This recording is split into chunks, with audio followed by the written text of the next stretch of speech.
One of the main questions we get from people looking to move to Serbia is, why would I want a Serbian passport? I already have a Canadian passport. I have a United States passport, and those are some of the strongest passports in the world. So what would be the benefit in obtaining a Serbian passport? And today we're going to talk to you about that.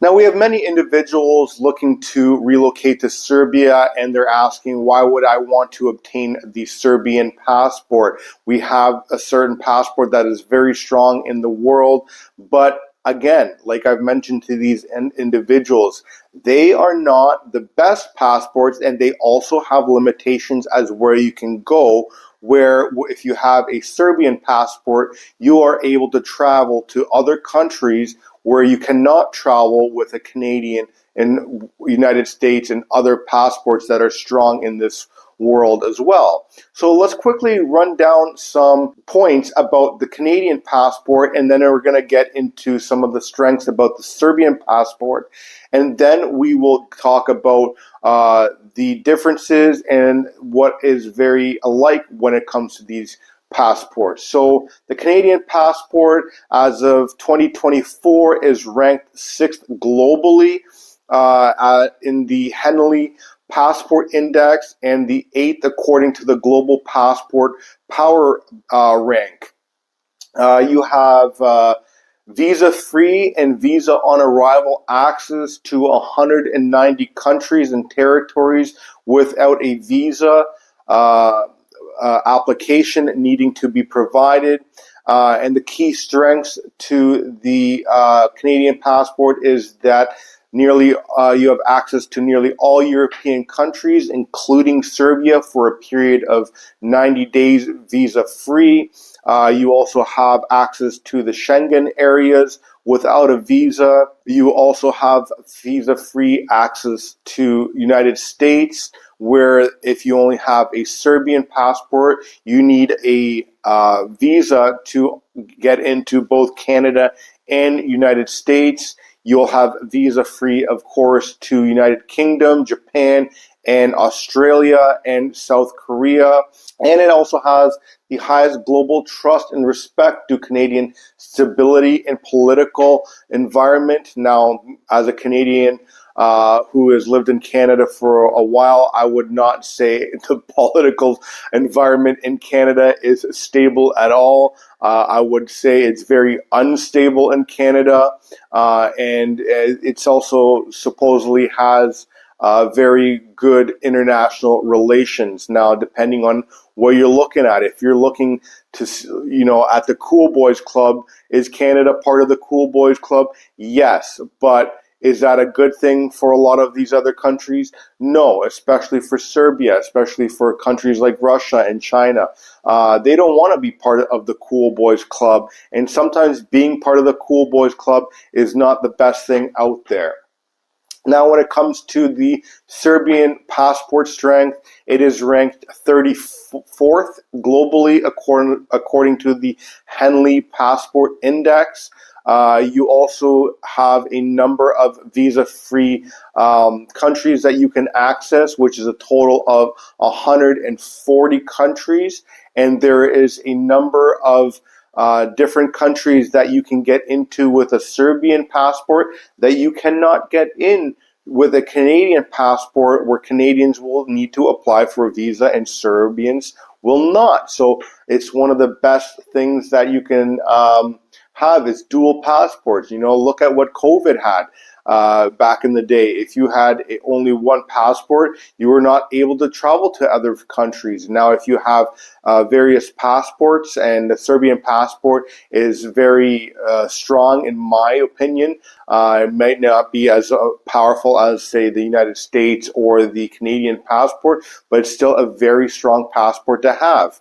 Now, some of the countries that both Canadians and Serbians can enter visa-free is Albania, for instance. You got 90 days there. You have Argentina, 90 days. One of the things that I've noticed that for Barbados, Serbians can enter visa-free for 90 days, whereas Canadians can stay there for 6 months. You can, of course, go into Costa Rica for 90 days. You can go to Croatia and Schengen areas for 90 days. You can go to Georgia for up to 1 year with both those passports. You can go over to Malta for 90 days, Morocco for 90 days. If you're going to Russia, now this is one of the benefits, is that a Serbian passport will allow you to go to see Russia. Now, I know my Western people watching this video is like, why would you go to Russia? Russia bad.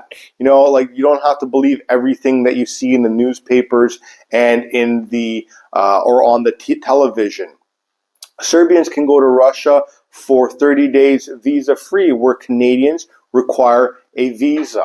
And that is another big one, because, and the reason I bring up the propaganda is that there's a lot of propaganda, and I was given a question in one of my previous videos as to why are there so many people looking to move into Serbia from Western countries or cultures. Doesn't the West hate Serbia? And my response to that is that it's not that the Western people hate Serbia, it's the governments that hate Serbia.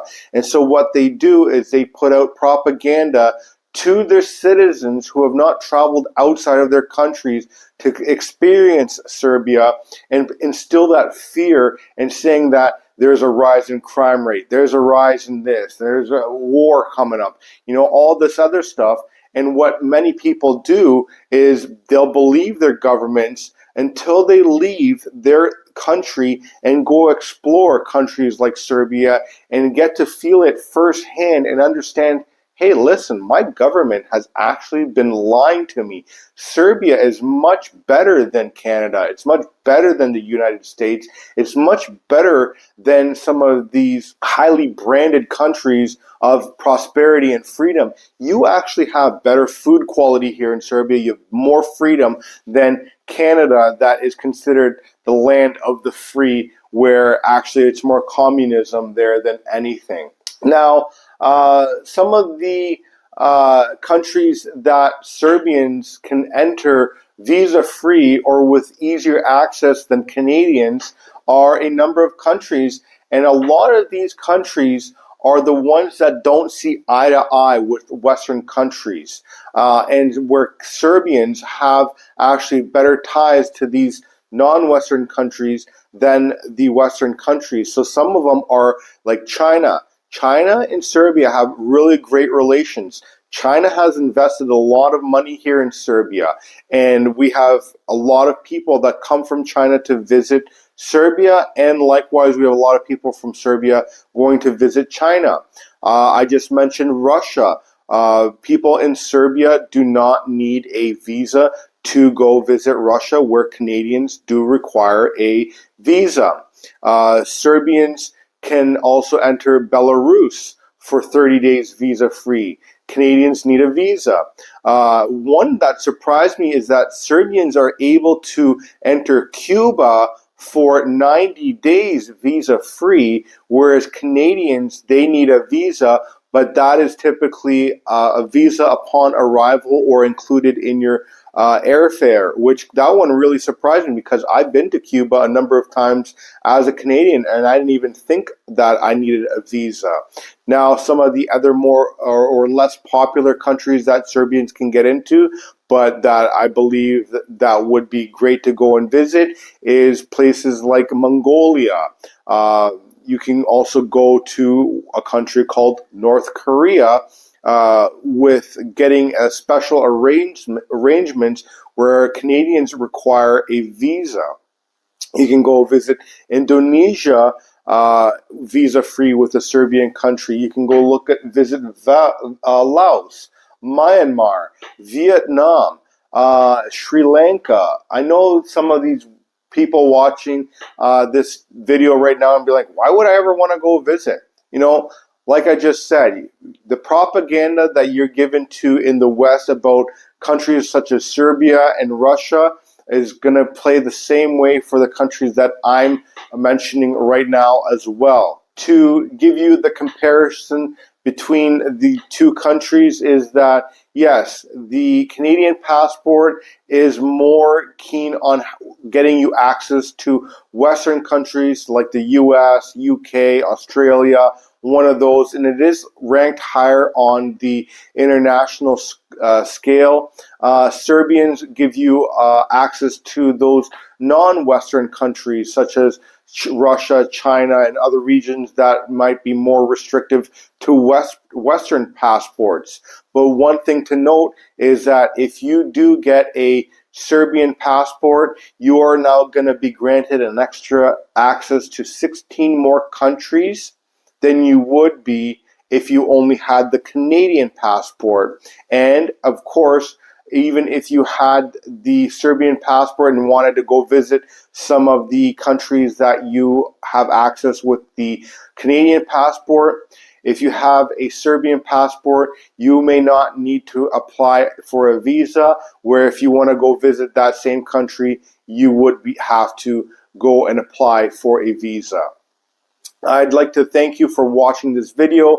I hope that you gained some value out of it, and I hope to see you coming to Serbia, making your way through the residency process, obtaining your Serbian passport and citizenship, and being able to go and access more of these countries, more of the world, because that is the best thing that you can do for you and your family, is to be more versatile and be able to be on more grids in this world than restricted to a certain amount of countries if you only had one passport. Thanks for watching, and I'll see you on the next one.